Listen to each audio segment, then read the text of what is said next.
up here, have a little bit of I got to talk to Panda and Jacob PR, so it was absolutely incredible for me as well. But Minnie, I am so excited to get into the competition. Yeah, now we were on the desk yesterday, of course, breaking down the action. It was crazy, right? Have you got any highlights, any best moments, any favorites? I mean, the Swizzy 1v2 was absolutely insane. However, Peter Bot and Pollo getting the back-to-back victory royales was definitely the highlight of my day. I loved that moment. Right there at the end of the desk as well, we were like, oh yeah, should we probably talk about some other teams other than Peter Bot and Pollo? I feel like that's going to be a big talking point today as well. Final predictions. Who do you think is going to be lifting that trophy towards the end? I think I kind of already know the answer. What do you think? I hope more than anything that it is a close game, that we don't know who's going to win until game 12, but Peter Bot and Pollo. Okay, well, that's not too surprising. I want to see Queasy and Thomas do well today. Second place. I'm excited to see if Thomas can pick up his first FNCS title. And the duo will be taking us through that. It is MDF and Sako. Thank you so much, Minnie, and I couldn't agree more. I can't wait to pick up where we left off, and obviously the doors are just opening up, so we have a long day in front of us. Look, there is still 6 more games with a 1.5 times point multiplier that these players can look to try and take advantage of. We know it's not going to be easy. They knew it was going to be a challenge coming into this weekend, but I want to see how many of them are willing to take up the task. And that multiplier really does start to add up if you, for whatever reason or another, come up short in a game. That is basically giving away almost what will feel like 2 rounds. So although we see a strong lead from our first place team at the moment, it really is anyone's game right now, especially teams that are trying to jump up and finish on a podium stand. And what was really big for me was just getting that vibe off the player bus as well. Everybody just seemed so serious, so solemn, but like somber, but also ready and prepared to fight it out. So big day coming in, but we're gonna head back to Zeke. There you have it. Kind of just getting to hear everyone chime in and give their thoughts. Man, that 1.5 times multiplier is really going to change the way we approach today. I mean, for someone like Pollo Peter Bot, they're just going to run away with it. Some duos might look to just change everything completely. But as we look at this breakdown here, 100 points, Vivid, for that victory royale by itself. That is more crucial than ever. Yeah, I mean, it opens things wide up for some of these teams that maybe did not do as well as they kind of wanted to kind of just shoot all the way up to that leaderboard. Also, we got to point out, 6 points per elimination there as well. We saw some teams put up double elimination games yesterday, and incredible stuff. Yeah, I mean, even the point difference between just getting second and that win now being more sort of exaggerated, it makes moments like yesterday when Peter Bot and Pollo got the second place and lost to Swizzy, it makes those moments hurt a bit more, right? You really want to make sure you're cleaning out the game if you're in a top 2 situation. That's right, and of course, we can't forget $400,000 on the line here for the duo can to come out in the first place. And once again, everyone will just receive something for making it to this stage. But, especially with this multiplier, we're going to continue to kind of harp on this point. If a duo could go from, like, let's say last place up to even something like top 10, guys, this is like life-changing amount of money. Yeah, it would be huge, but I'm not going to lie. Like, the nerves have to be going crazy right now because now we're in the second half of the competition. And I can tell you from experience of playing these events, once you kind of hit that mark, you kind of start to count the games you have left, right? Like, say, game number 1 of today, game number 7 across the competition does not go well. Then you're like, well, 5 games left. And then you go to the next one, 4 games left, 3 games left. They just disappear so fast. Well, Vivid, as someone who's played in these types of competitions, how do you sort of prep coming into day 2? Are you thinking about changes in strategy at all? Like, what's the sort of headspace like? Always a big fan of just sticking to my roots, right? Dipping into that memory tank, things that happened months ago, years ago, trying to use all that, not really trying to change many things up between day 1 and day 2. That's right, and they can't forget, they are all competing for this accolades, prize money, and of course, a trophy.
to the main stage. I am standing beside this incredible trophy. Do not worry, I won't go near it. I am way too irresponsible. But here we are on the main stage. In a few hours' time, one of our duos will be stood next to this, lifting it high in the air as the global champions. Fort Worth, on a count of 3, let me hear who you think's gonna win. 1, 2, 3! I think we covered just about every single team, all of them. For you guys at home, you're in for one heck of a ride. We are here to players getting ready. They'll be out very shortly, but it all comes down to this. This is it. The FNCS Global Championships 2024. Fort Worth, one more time, make some noise! Zeke, Levin, Buddy, Vivid, we can't wait to get things started. Over to you. Thank you guys so much. Adam is so great. I mean, you've got these crowd riled up. They're excited. We're excited. So if you're just tuning in and you missed out on kind of where we're at, what's going down, we got a leaderboard for you. Let's start right where we should. Peterbot and Pollo, right? These guys just went absolutely crazy. And, you know, actually, before we get them, because I'm sure we're going to spend so much time talking about these guys, I wanted to highlight here some regional representation in this top 10. Yeah, I mean, we go ahead and take a look at the teams. We've got 4NA up there, 5 EU, and shout out to the Asian team there in 10th place, representing. Cool to see when we're talking about an international competition, we have to always keep in mind that regional thing. But of course, yesterday, absolutely dominated by none other than Peterbot and Pollo themselves. I mean, everybody had question marks going in. Were they going to consistently get out of the raft 12 out of 12 games, or at least, but they won 6 out of 6 games, you know, with medallion, with some loot, get that forecast, and they did. And when they let that happen, when the lobby lets that happen, Vivid, you are asking to be playing for second place. We were watching this pretty much the entirety of the year over on NA, second, first, and first in all 3 of the majors throughout the year. But watching this duo kind of evolve, everybody kind of, you know, they see Peterbot, they're like, oh, big ego, always just confidence. But kind of, I like to associate that with just going for high ground and sticking to kind of what they know. But they've actually adapted throughout the year, which I think is huge for a team like this, because it used to be very, very high ground heavy. But we've seen even yesterday, low ground was a favorite for them. I think it speaks to the completeness of them as a duo, right? They feel comfortable in all different stages and phases of the game. And I mean, again, it's the reason why many people are already saying this is the best duo we have ever seen in competitive Fortnite. Been very, very consistent throughout every single one of the games, and that's going to start Peterbot himself getting that mythic rifle to be able to use. And I was looking at the damage dealt yesterday. I was like, you know, I wonder who went ahead and actually dealt the most damage, and it was no surprise. Peterbot himself, 10,800 damage, separation of upwards of 4,000 between first and second there. Yeah, what was this whole thing about how Peterbot can't perform on land? He doesn't do it on land. Give it a rest. I mean, this man is on a different level. And you already sort of highlighted there, the guy talks a lot of smack, right? Yeah. But he backs it up. Yeah. And it's like, at a certain point, you just got to take your hat off and say, fair play, man. You might just be the best player. When you're there shouting it on the stage, I think we can all probably agree. Yeah, I mean, do we expect them to kind of come in and make any changes, right? Let's just pretend there's some crazy world where they're just like, they don't make it off spawn. Like, is that even a thing? Like, do we expect them to come out and just do more of the same we saw yesterday and now with a 1.5 times multiplier?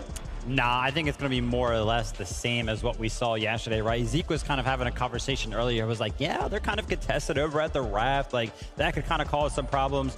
Levin, let's be honest, they're really not contested at all. They're getting the exact loot that they want. Nobody's really messing with them. But it's not even the loot at the raft that we should really be paying attention to. It's the rotation out of that happens so fast towards that forecast tower. Right. Yeah, I mean, the impact of forecast towers has just been insane, right? You ask the players, how crucial is it? And a lot of them will tell you, you get forecast tower, you better have a good game, because it is just so crucial. And these guys are using it so well to their advantage every single game, it feels like. Absolutely. I wanted to highlight there the duel in second place and talk about them for a moment. It's Thomas HD and Queasy. I think the duo that's going to perform the best this weekend is probably going to be Peterbot and Pollo. They've had like a really dominant performance this year, so yeah, I think that's them. I think the duo that's going to perform the best this weekend is probably either Vico Flixie or Cami and Seti. I think Cami and Seti are just always going to perform on LAN, and them having an uncontested spot like that is also Vico Flixie. is crucial to their success. Man, oh man, Queasy and Thomas HD. I would love to see them pick up their first title for Thomas HD in this setting. We put a 1.5 times multiplier. We put a Monarch pistol in the hands of Thomas HD. Anything could happen. Yeah, I mean, yesterday, me and Levin were watching the games. We were like, oh, okay, let's go ahead and check out what Thomas is doing. Oh, hitting headshots with the Monarch pistol, I see. Yeah, just pretty much carrying that Surge game for the duo. I mean, look, we got a lot of Danish observers, you know. They love to watch their own. And to be fair, today I'll give it to them because Thomas has been on a different level, right? He obviously has a lot of expectations on him, people wondering when is that win finally going to come. He is playing for it clearly because every single time, like you said, he was just on point. It was like you couldn't really catch him out at all either throughout the day. So yeah, if they can keep playing like that, they're going to be in for the running for sure. Yeah, super tough there. I actually want to go ahead and reference that damage out that we kind of looked at just a little bit ago, right? Peterbot and Pollo obviously was towards the top of that. But there's a little bit of information on that one that I wanted to go ahead and discuss as well. It was the fact that Thomas was actually in second place. And that's actually really impressive because when we kind of think about it, something that we don't necessarily always talk about is the fact that Peterbot is getting a weapon consistently every single time, right? That mythic rifle. It's something that he will have in his hands every single game. Whereas Thomas kind of has to loot, right? Maybe he won't get a Monarch pistol every single game, right? Not as easy to be consistent when you're not getting the consistent loot that other players are getting, but still in second place for damage dealt. Right. Might not have the consistent loot, but consistently putting that damage in for sure, right? He was on it throughout the day.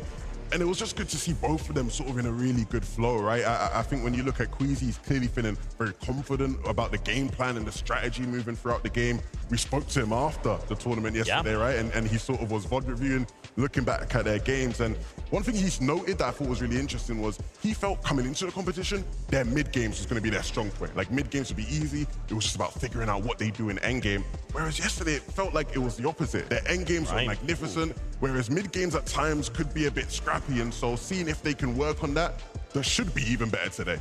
Okay. Well, guess what? We can actually hear from Queasy, from Thomas HD, because Adam Savage is standing by with a duo now. Yeah, I've managed to wrangle a Queasy and a Thomas HD back here, fellas, and I'm keen to talk to you guys. Obviously, yesterday, Queasy, it was a great start to proceeding, second place right now. Did everything pan out as you expected? Anything different, what you kind of came into the Global Championships thinking it might be different? I mean, we prepared a lot, but I feel like everyone in this global was like kind of hitting their strats. So it was kind of like freestyling plus what we prepared. So we'll see what happens today. Obviously, mid-game as well, the fellas on the Jets were talking about endgame looked magnificent yesterday, but mid-game today, how do you guys ensure that you capitalize on that as such a pivotal part of your game? I mean, I feel like our mid-games yesterday was perfect, and I think we're just gonna like stick to the same and like maybe freestyle a little bit, but yeah, I think our mid-games will still be fine today. We obviously saw back in 2022 Invitational, you guys, when you had to, you know, against the Cami and Seti in that last game, Queasy, you were there, you kind of pushed. This today, Peterbot and Pollo, if they get those points early on, can you see you guys doing something similar again? Can you kind of like take the bull by the horns and really try and make it your game? If third place is far enough, definitely. I love that. I'm so excited. Thomas, as well, I mean, we all talk about this all the time, about your history in this competition. You've been there second so many times now. We're all desperate, me included. I want you to get this FNCS win. What would it mean for you to actually take away a global championship first FNCS win today?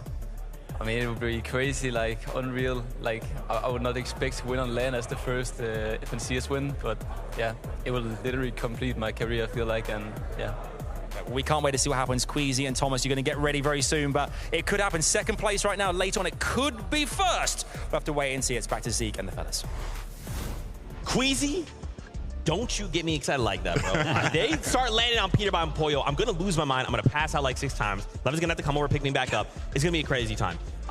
This duo, man, so excited to see them compete, to see the adjustments, because they may even have some secret strats lying in the weights. We have no idea.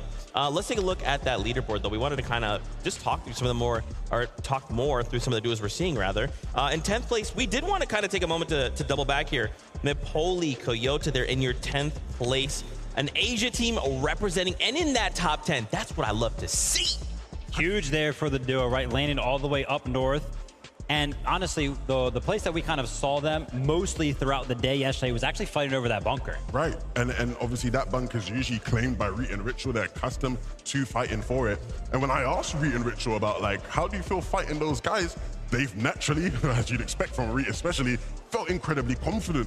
But the one thing that they made sure to do, and even their coach Sven did this as well, he gave props to Toyota. He said, look, when we're fighting for that bunker, it's not straightforward, we're just going to roll these guys because they're an Asian team. No, Toyota can keep up. Of course, Napoli as well is a player that gets a lot of credit, a lot of hype.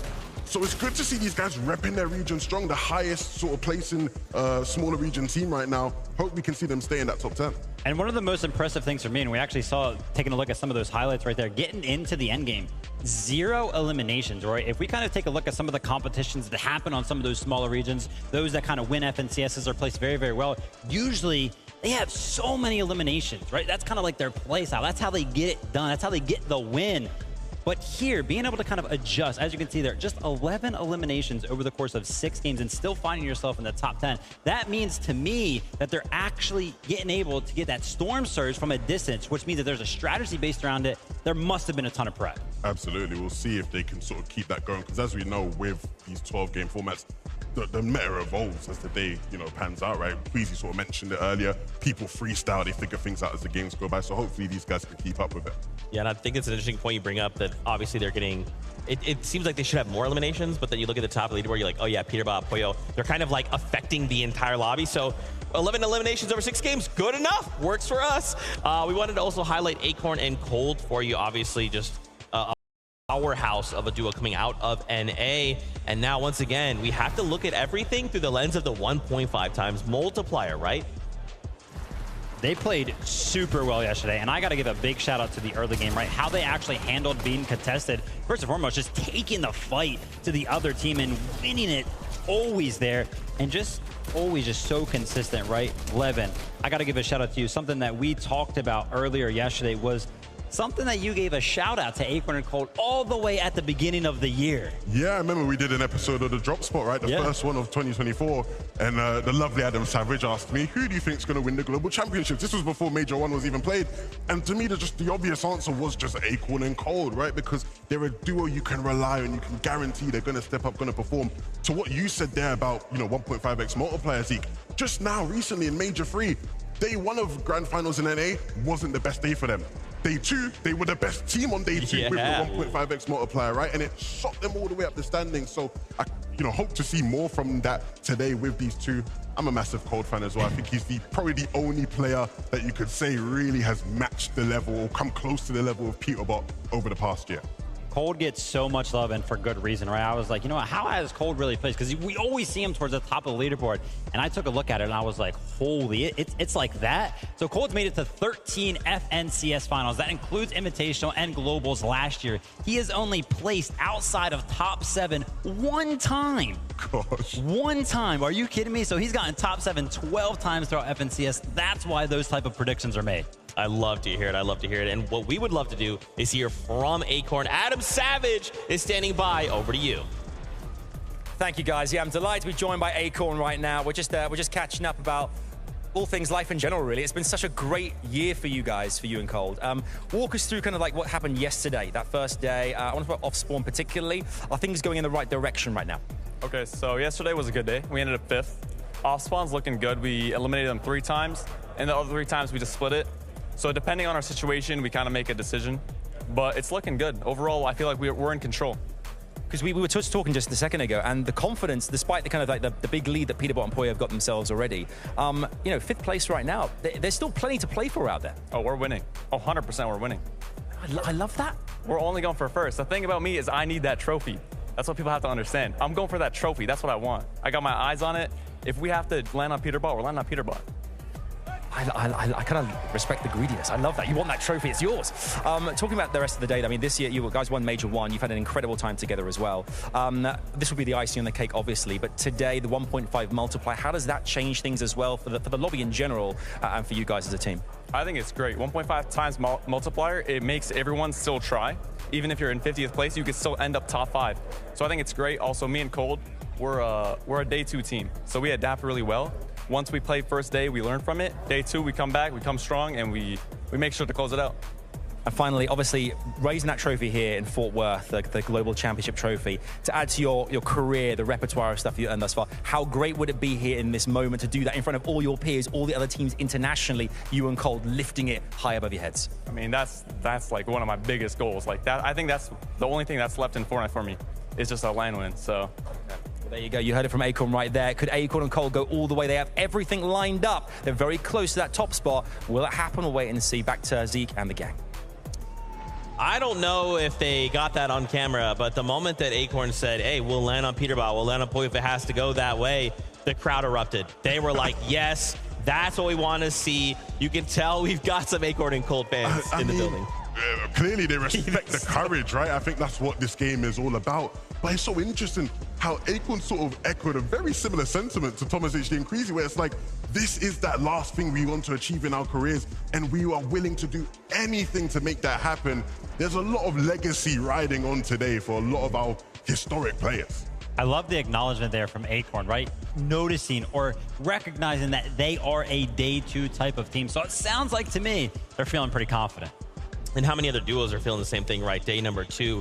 We've had it, and I kind of, again, I think back to the drop shot leading into this, right? Benno saying, hey, day 1, it's about kind of coming out with these strategies. And then day 2, everyone goes, okay, this is what we're kind of having to deal with.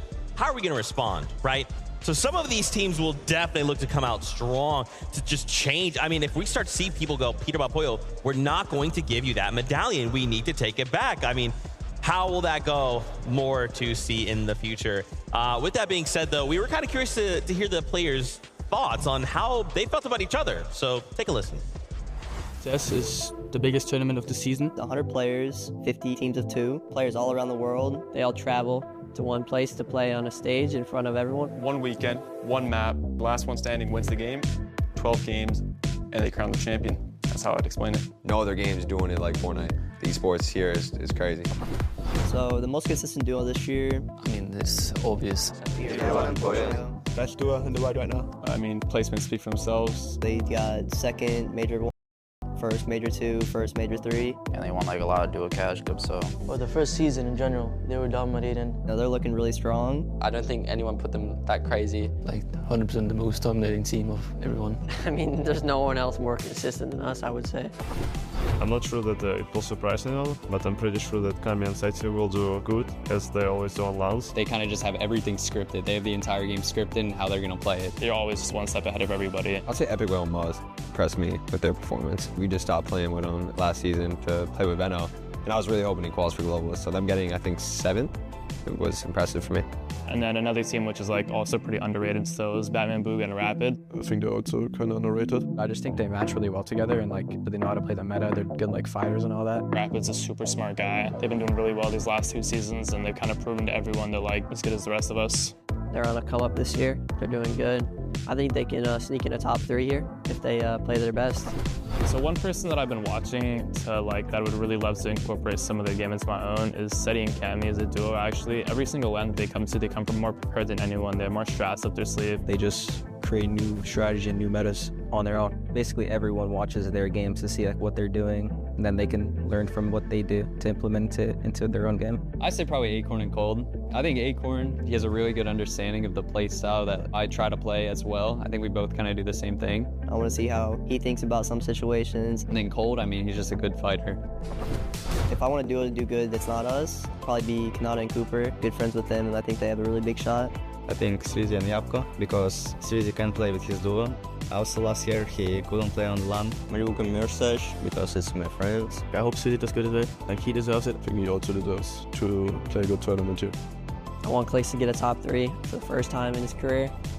I would want the Middle East teams to do good. Yeah, for me it's probably Region with the Janus, Pixie, like all the Germans basically. Honestly, all the OC boys, I hope they do good. 100%, all my friends, you know, Kanata, Paper, I've been helping them out on the side, just trying to see them do good. You know, when I thrive, I want my boys to thrive too type thing, so this is how it be. So obviously, you know, we've seen a little bit of the cockiness, the confidence come out of these players, but at the end of the day, you can really tell when we kind of sit them down and just ask them like, hey, what do you think? Like, there is so much respect for each other in the community, and you can just see just so many different testimonies of everyone just thinking the same thing. Like Acorn said, if I thrive, they thrive, right? And that's so awesome to see. Yeah, I mean, tons of respect, and it's definitely well-deserved. I mean, we got the best players from all around the world. None of these teams are going to be easy pushovers by any means. I mean, I agree with you guys, and I think that's... Oh, God. Here we go. But I'm also a bit tired of these guys doing this whole humble gimmick. What's all this? Because I know if you ask them in private, they're telling you, I don't care about that. That's what I want, you know what I'm saying? But it's good to see, though, because I think you see a lot of respect. I think, especially within the regions, right? Because when you play against certain people so consistently over the years, you do just build that respect. Interregionally, things can get spicy sometimes. Sure. Now, speaking of spicy, let's take a look here at mid-match objectives. So we've kind of tossed around a few words, right? Things like forecast. What about Rift Island, right? We wanted to kind of break down how these objectives have really impacted the Global Championship. Yeah, so for anybody that does not know, Forecast Tower's objectives that spawn around the map, you can instantly tell when you hop on that battle bus or when you're flying over it, if it has spawned or if it has not. And you're going to see that tower there. And it's a big thing to fight for because basically what allows these teams to see is one zone further than everybody else. So they'll have an indication of where they can actually rotate to, and it leads to a big advantage in terms of position. Yeah, I think it's very clear from looking at how these games are played out that the mid-game objectives and how people play for them are having a big impact in how well people are doing, right? Of course, the Forecast Tower in particular is just such a crucial one, right? Being able to see into the future where people need to be positioned with zones is crucial. But even the loot that you can get from the bunkers, right? The weapon bunkers, even the islands, right? We talked about it a bit yesterday, the positional advantages you get from playing from the island, being able to pad off of it or maybe use one of the rifts underneath it to get into some of the deeper zones. Like, there's so many advantages to be gained from these mid-game objectives. And there's just something really small that we kind of always talk about as those weapon benches, the upgrade benches. And I was kind of curious, we kind of talk about, like players can get those benches. What does that mean though? So we take a gun, we can kind of customize it. In what ways would we really kind of like tamper with that weapon to really fit our playstyle? I think easily the one that every single competitive player is going to instantly highlight is the ability to add, remove, change the scope to the one that you definitely prefer, right? We've been talking about Storm Surge pretty much exclusively throughout every single competition ever since it was ever implemented, right? It's very, very important. And having a scope that you prefer or one that you think is the best is always a big advantage. Yeah, absolutely. I mean, you know, being able to sort of have that consistently. Again, the team that's in first place have had all of those things consistently, right? When I talked earlier about talking to Queasy about what do you have to do to work on to improve for tomorrow and have a chance of winning, he said, yeah, I can do this, that, or the other, but how am I supposed to beat a guy that gets the Forecast Tower, a bunker, can upgrade his weapons, and he's playing for Island sometimes? What am I supposed to do about that guy, right? Like, it really is such an advantage that Peterborough and Puyo have, and other players around the map are taking advantage of as well. Yeah, that's right. Really being able to cater those weapons to the player playstyle, and some of that even revealed itself in Storm Surge, right? I was kind of curious to kind of discuss how Storm Surge kind of was impacting these players. Yeah, exactly. So obviously the top 5 teams throughout the competition, you know, they've been doing very, very well throughout the day. And we were kind of trying to, you know, make some sort of a relation to how much damage they have actually taken from Storm Surge. Are they really getting affected by it, or are they kind of just bypassing it? Are they doing so well? And as you can see, 2 teams in the top 5 right now, Peterborough and Puyo, Vico and Flixie, have not taken any damage from Storm Surge whatsoever. And then the rest of the teams in that top 5, 4 ticks, and 6 ticks, definitely not a lot. Yeah, not much at all. I mean, if you're Coach Raz, he's looking at his 2 teams, Vico, Flixie, Peter, Puyo, going, no Storm Surge ticks, I've done my job. I have done my job. That's what he'll be thinking there. Just an insane stat. Right. Crazy. Yeah. Both of these teams, you know, like that means like you got your Surge locked down. And that's why when we talk about like teams and being able to carry on what they did in day 1 into day 2, you look at a team like that and go, if they're not struggling with Surge at all, and they're going to keep getting their mid-game objectives and whatnot, like, they're going to keep doing well. Absolutely. Yeah, and we've seen teams all the time struggle with Surge, right? Because remember, you're trying to get above a number. The moment you drop below, you're starting to get hit for 25. I mean, how do we are there quick ways to kind of deal with this? Is it a Monarch pistol, right? Is it a shotgun? Is it just, let's find a box, let's go for the fight? What do you think? I mean, it's going to be preparation. As soon as you kind of fall behind on Storm Surge, the rest of the game is pretty much over. Like, we see teams always try to come back, right? Try to regather their resources and everything after that, but it's just a constant